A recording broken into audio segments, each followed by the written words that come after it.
আসসালামু আলাইকুম এভরিওয়ান। প্রচণ্ড গরমে রোদের মধ্যে ঠিক দুপুরবেলা চটপটা স্বাদে কাঁচা আমের শরবত থাকে, তাহলে আর কি লাগে বলুন তো। কাঁচা আমের এই শরবতটা শুধু মজাই না, আপনার মন প্রাণ কলিজা সব ঠান্ডা করে দেবে। একটু টক, একটু ঝাল, একটু মিষ্টি, এই ঠান্ডা শরবতটি ছোট বড় সবাই পছন্দ করবে। ঝাল মিষ্টি এই কাঁচা আমের শরবতটা কীভাবে বানিয়ে নিব চলেন তাহলে দেখে নেওয়া যাক।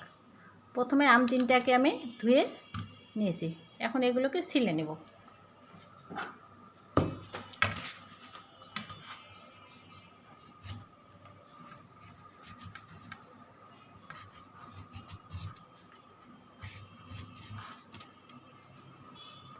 যে আম ছিলানো আমার হয়ে গেছে, এখন এগুলোকে আমি কেটে নেব পিস পিস করে।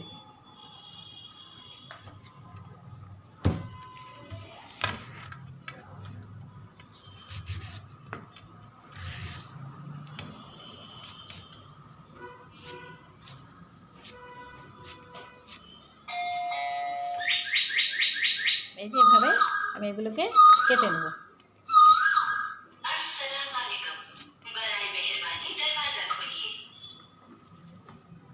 যেভাবে কেটে নেব সব আমগুলোকে এভাবে কেটে নেব। এভাবে আমগুলোকে আমি কেটে নিয়েছি, আপনারা আপনাদের পছন্দ মতো কেটে নিতে পারেন। এখন এগুলোকে আমি ব্লেন্ডার জগের মধ্যে দিয়ে দেব।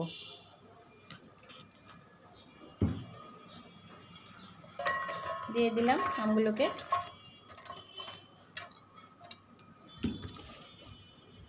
এখন দিয়ে দেব পরিমাণ মতো পানি, মানে 4-5 গ্লাস শরবত হয় এরকম আন্দাজ করে পানিটা দিয়ে দেব। মাটির জগের পানি, ঠান্ডা পানি। আপনারা ফ্রিজের পানিও দিতে পারেন, আমি মাটির জগে ঠান্ডা পানি দিয়ে দিলাম। তারপর দিয়ে দেব চিনি স্বাদ মতো, আপনারা যেভাবে মিষ্টি খান সেভাবে দিয়ে দেব। স্বাদ মতো লবণ দিলাম।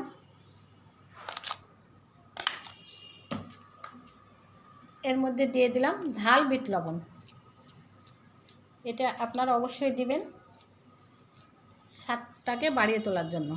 ঝাল বিট লবণ 2টা দিলাম। কাঁচামরিচ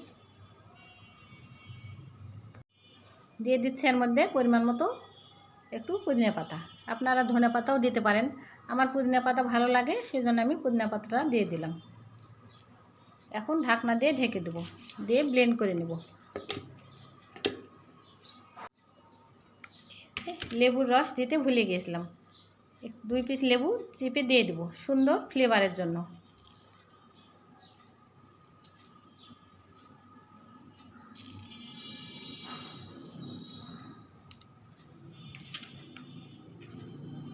ঢাকনা দিয়ে ঢেকে আবার এটাকে ব্লেন্ড করে নেব।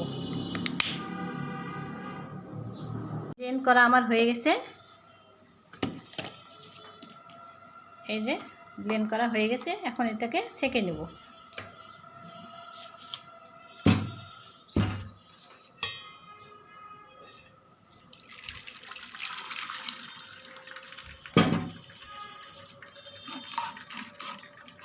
এই যে সেঁকে নেওয়া আমার হয়ে গেছে, এখন এগুলোকে আমি গ্লাসের মধ্যে ঢেলে দেব।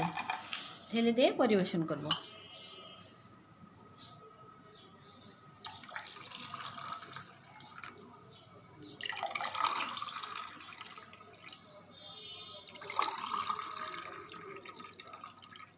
তিন গ্লাস হয়ে গেল, আরেক গ্লাস হবে।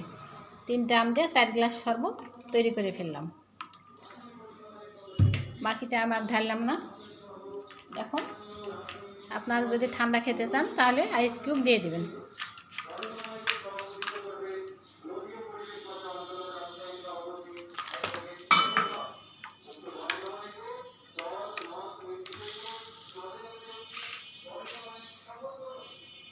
এই যে আম কেটে নিয়েছি স্লাইস করে ডেকোরেশনের জন্য, এখানে দিয়ে একটু ডেকোরেশন করে নেব।